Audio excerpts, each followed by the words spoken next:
Hey guys, JB here from Alpha Wolf Consulting, coming to you with another episode of Stone Age Adventures, just out in the Blacktop Tablelands, which is pretty awesome. And we're just doing a walk now to the 2 Mile Lookout, or 2 Mile Creek Lookout, which hopefully will be quite nice, and it should have a pretty good view. Goodella. 2 Mile Creek Lookout. Oh, you can't see that from there. I'll take a photo of it later.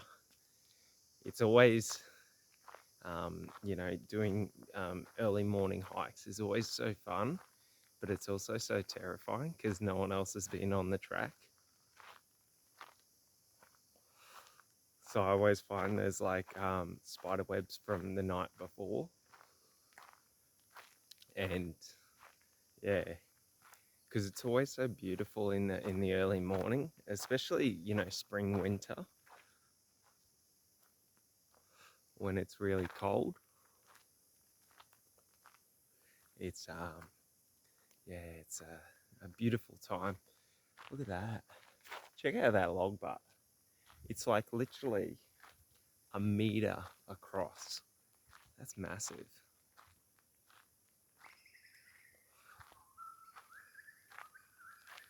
And it's just absolutely like, one good thing about Australia is the nature in Australia is like next level. But I don't know, when I was in Sweden and when I was in Greece, it was the exact same. Like, the nature there was like spectacular. So I think it's just nature in general. That's like every country has its own sort of um fucker, has its own sort of terrain and shit. Oh, they're only little like spider webs, and they're like from spiders going from one tree to another, but they're just annoying because, like, yeah, they're, they're, it's just weird having them on you. It's like having someone else's hair on you. It just feels like weird. But yeah, it's so beautiful out here. And the birds are going at it over there, singing along, which is really cool. That's a funny thing that they've learned, scientists recently, is that the bird calls in the morning are what actually wake the plants up and tell the plants to start collecting sunlight. It's so funny how the ecosystem works like that. Like, when we hear a bird call, we would just assume that they're, calling out to their, other birds in their species. And that's why they all sort of sing one over the other, is because they're all listening for their specific song. And that's what's so funny, is like, that is part of the reason, like, they do the bird calls in the morning, is for like communication and stuff like that. Woohoo! And yeah, it's so funny like that. Like, if you ever sit there and watch a group of birds together, you'll see that there's more communication than just the vocal communication going on. Ooh. Like, there's a fair bit of communication in their body language, in the tone and pitch of their chirps. So, like, yeah, it's just really funny that, like us, a lot of their language is derived from body language and, pitch and tonality of the voice. And it's just interesting to see because that leads me personally to believe that they're just a less like complex form of consciousness. So there's still a form of consciousness like you or me, but they're not as, their brain isn't as dense as ours in terms of neural networks, so they can't do complex reasoning or complex communication, which is funny because when our subconscious takes over our mind and we become reactionary, we tend to fall back into those limitations of being dictated by behavior, of being dictated by fears or instincts. And it's funny to see that even we can limit our mind's ability just through, what we think and focus on, what we believe. And it's really important to understand this because that's where the liberation is. The liberation is when we understand that we get to choose everything that happens to us, but also everything that we do in any moment. And there's no higher force dictating our actions in the context of no one's watching over your shoulder to see what the right decision was. All decisions are the right decision. You just have to live with the consequences of the decision. And that's what, I personally used to struggle with. Well, not living with the consequences, but just understanding that,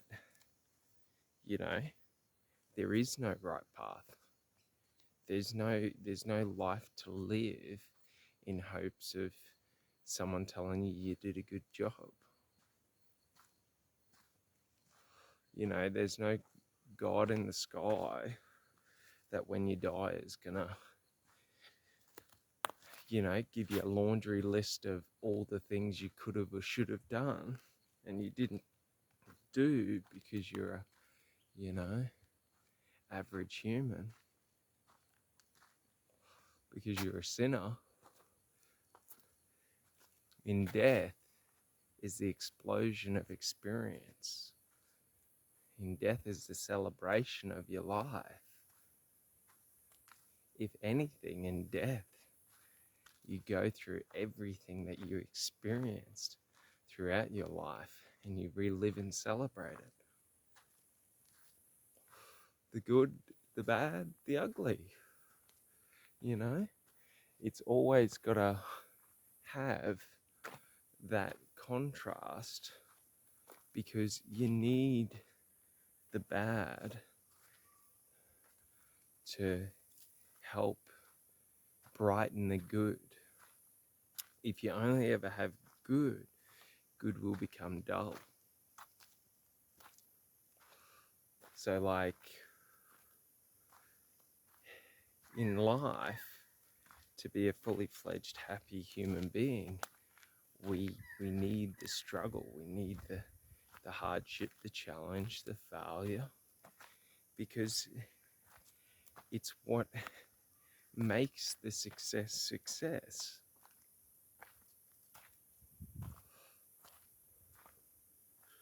Without success, or without the struggle for success, or the challenge, it's just achievement, accomplishment.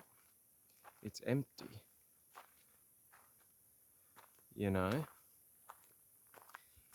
If we end poverty, what did we achieve? Nothing. Like, that's the thing, nothing changes. So it's sort of, motherfucker. You little bastard. I fucking hate walking into spider webs. And it always makes me so wobbly on my feet afterwards because I'm so, paranoid and nervous. Oh, there's another one there. We'll go under him. Wow. That's what I hate about these mornings is like when I was a kid, I had some run-ins with huntsmans, and like they caused me to always because huntsmans will run all over you, so and they run to anywhere dark. So one time I was riding my bike when I was 5, and I was riding it, not fast, like maybe 10, 20 k's an hour, and this massive huntsman ran out from under the seat and up my pants, and I didn't wear jocks at the time, and holy shit, I was, 1 second, I just got to get rid of this fellow. Whoop. But yeah, basically, I was, I'm just gonna get that web out of my hair. But basically, I was riding down the street, and this massive huntsman ran up my pants, and yeah, that was an absolutely terrifying time. I threw the bike to the ground and started stripping my pants off and running around like a crazy person. And a couple of other instances, like picking up wood and stuff like that and having them run down your shirt, and jumping into your bed and then finding one under your doona, like fuck. So like I've worked through it. Like, spiders don't scare me, but I always, from my past experience, I have a limiting belief of spiders always want to get on me and run around. So like I'm always like I don't want them on me. And like I used to be like petrified of spiders, like where if I saw them, like when I worked in pineapple picking when I was like 18, 19, probably 17 actually, 16, 17. I was petrified of spiders, and I had to go through and work in the field and crack the plants. So like you got to take off, 3 of the 4 or 2 of the 3 tops so that only one grows, so it gets maximum nutrients. And every 10 meters or so, a huntsman or like a different kind of spider would run across my hand or run up my arm. And I had gloves and long sleeves on, but literally when you're like waist deep in pineapple plants, and you're like, yeah, I would just get frozen, and it would take me 10 minutes before I could move again. And the other guys used to get upset because I was like so slow, and I'm sitting there like, man, I'm trying to deal with like an immense fear here. Yeah, it was a fun job, but for me, like, I just couldn't deal with the spiders and then all the cuts because they're so sharp, those plants. But like, you know what I mean? But like, I used to sort of, because spiders, I had a fear of them, I used to always try and push myself to try and conquer that fear. But what I realized was like my fear of spiders always wanting to run on me is unjust, unproven. So through NLP, what I had to do is I had to find those memories and those instances where I had a spider run on me, because what had happened is, when I had those encounters with those spiders, um, basically I created a belief that all spiders wanted to run on me. So it's the same in everything in life. So, like, we create these limiting beliefs, like I created them within myself around self-worth and things like that. And it's a false belief where we've created a narrative, a strong narrative of, this is going to be the outcome. It's always this outcome. So, like, what would happen is I would always, whenever I saw a spider, have those images and those memories like replay, and then that narrative would just be reinforced. So, like, I couldn't be in a room if I knew there was a spider in there, but I didn't know where it was. You know what I mean? And that's where the fear comes from, is when we're not dealing with it. So what I had to do is, when I had to, expose myself, gently, like, if you come up and you throw a spider on me, I'm going to knock your teeth in. So don't think like, you know, life's sweet and everything's changed. No, like, we expose ourselves to a point where we're comfortable and where we can remain calm in the face of our fear. We never truly conquer our fears, because, to conquer our fear, the only thing that needs to happen is we need to shift it from being a fear to, a love, a passion. So it's in our mind's association. But me personally, when it comes to spiders, I don't really want to be that type of guy that's going around catching them. No, thank you. I'm happy to keep them at an arm's length and be calm, in their presence.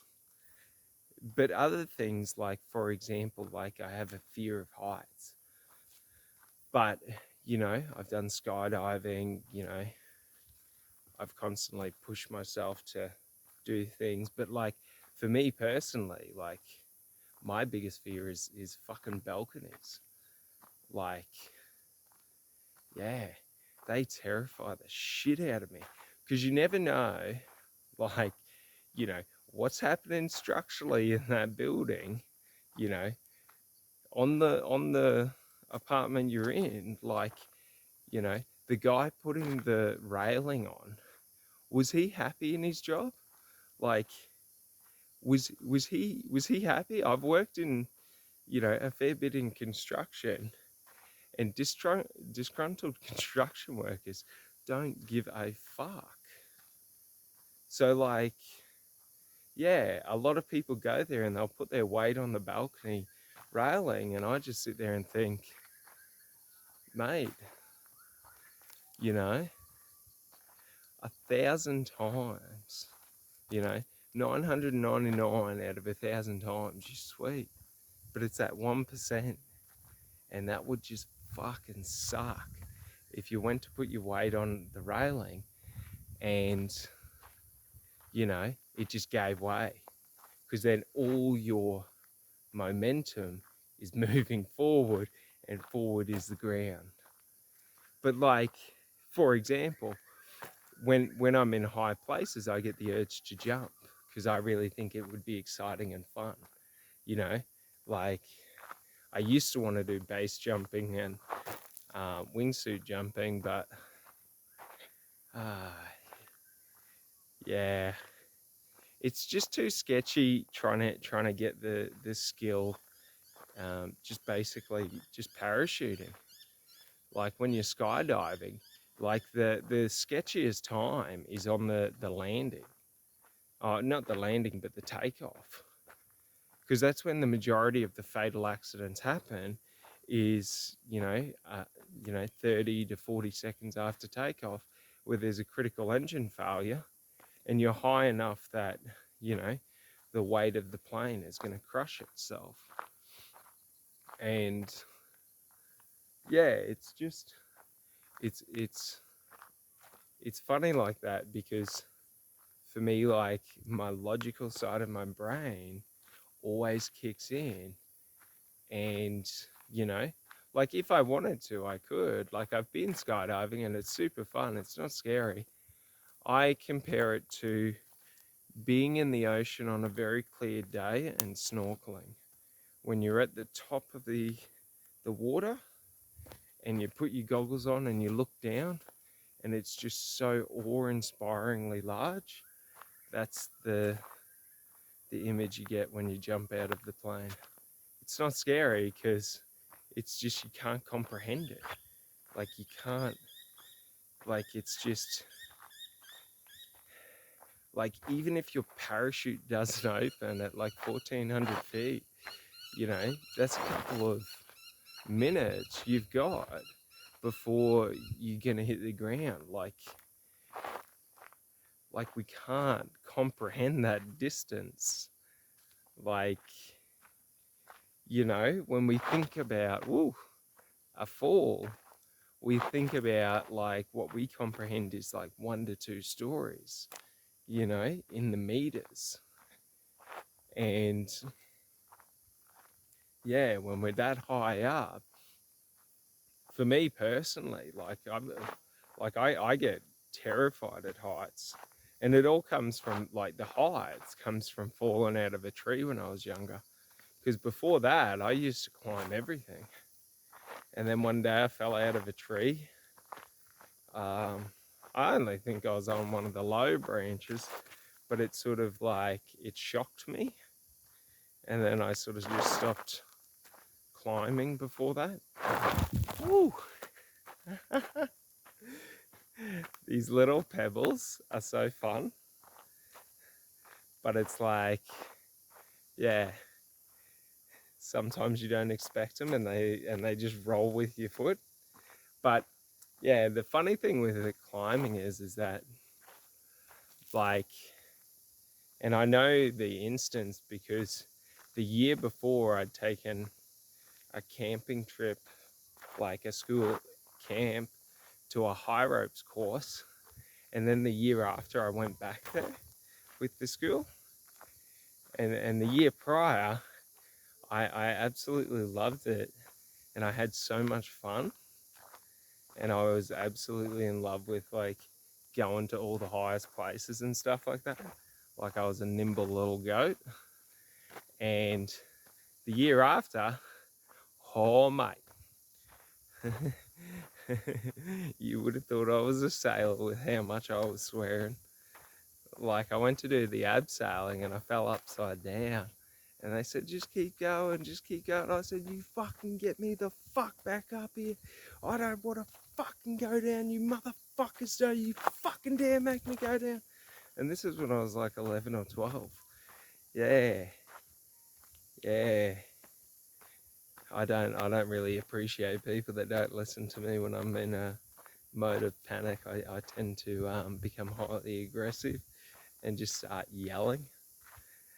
Yeah, it was funny. But, like, that's the funny thing. What I realized was I lost trust with myself on how to react. Because I sort of just, when I was a kid, I fell out of that tree and I didn't really, like, there was nothing to catch. But because it, like, it hurt for a bit, but, and this is what's so funny in life, because it wasn't such a traumatic ordeal, it sort of just, like, is sort of, it slides away into your subconscious. But it's always there, limiting your beliefs and decisions about yourself. Woo! So, like, that's the funny thing, especially, when you're trying to work through all the bullshit of your past. It's really, you got to go through everything and look at even the smallest details, because even the smallest details will, you know, hold, that's where I've found that a lot of my biggest issues have come from when it comes to limiting beliefs, is all these small little instances, you know. And you think about it, like, for example, like if you've got a difficult time believing in yourself like I did, you know, it wasn't these big events that caused it. It was these little times where, you know, you needed someone to believe in you, and the person that you needed to believe in you didn't. And it's sort of like, it just shapes your narrative, especially because a lot of this happens when we're in developmental stages. And the problem is when we're in the developmental stages, because our education system and woo, woo, our education system and our society doesn't really understand and value like actually developing humans, you know, so that kids actually learn how to be with themselves and not have to rely on, you know, alcohol or addictions or, you know, negative behaviors to just cope with life. Like, I feel like for everyone, it's a sort of like a trial stage. You know, if you've had a, you know, even a good or a tough upbringing, like when you're in your early teens to, you know, early, um, like adulthood, like everyone's got to go through that self-discovery and self-learning of what are limits and things like that. But, you know, if we actually taught people how to be within themselves from a young age, it would probably look a lot healthier. Sort of like when you see people that come from families that were very loving and like nurturing and things like that and whole, they have a much different perspective, you know, on life, but on also who they are and things like that.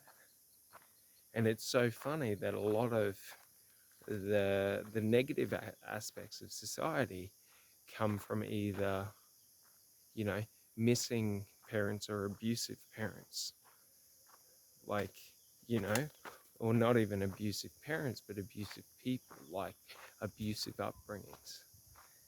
And it's so funny because, like, if we did the, for example, if we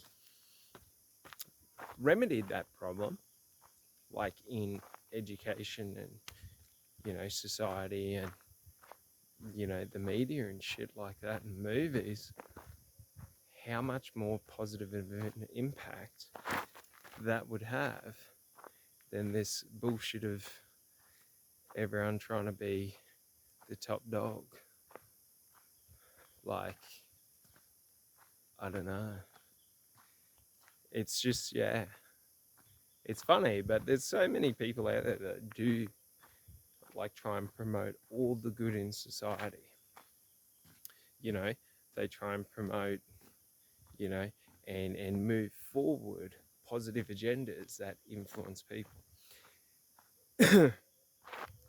But the funniest thing is like it doesn't make logical sense to me how trying to do positive for people is losing in public popularity, you know, to like, you know, all the negative aspects of society and bullshit, because it's what we've done forever and it's been convenient. Like, it's convenient to watch TV and watch, you know, Netflix and binge series of movies and, you know, and all of that. Like, it's convenient to do that. It's inconvenient to continue education and learn and develop. But it's like so much of our society has been sort of like leveraged on that, like the entertainment industry. Like, there's so many parties with sort of invested interest in keeping the status quo. And that's what's so funny, is that like people overeating on YouTube gets more views than like personal development and